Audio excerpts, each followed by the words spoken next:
దావీదు రాజు అనే మాట మనం అక్కడ చూస్తున్నాం.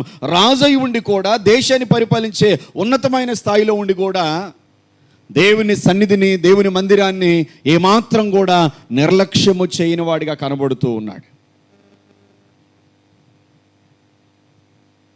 ఈ మాటలను బట్టి నేను దేవుని సేవకునిగా చెప్పేది ఏంటంటే, దేవుడు నిన్ను ఎంత గొప్పగా హెచ్చించినా, దేవుడు నిన్ను ఎంత ఉన్నతమైన స్థాయిలో ఉంచినా, దేవుడు నీకు ఎంత గొప్ప అధికారం ఇచ్చినా, దేవుడు నీకు ఎంత గొప్ప ఆస్తిని ఇచ్చినా, అంతస్తులు ఇచ్చినా, వెండి ఇచ్చినా, బంగారం ఇచ్చినా, కారు బంగ్లాలు ఇచ్చినా, దేవుడు నీకు ఈ లోకంలో, ఈ లోక సంబంధమైన గొప్పది ఏదైనా సరే, అది ఏది ఇచ్చినా సరే, దేవుని సన్నిధిలో కూర్చోవలసిన సమయం వచ్చినప్పుడు, దేవుని మందిరంలో కూర్చోవలసిన సమయం వచ్చినప్పుడు నువ్వు తప్పకుండా దేవుని సన్నిధికి, దేవుని మందిరానికి ప్రాధాన్యతనిచ్చే వ్యక్తివిగా ఉండాలి.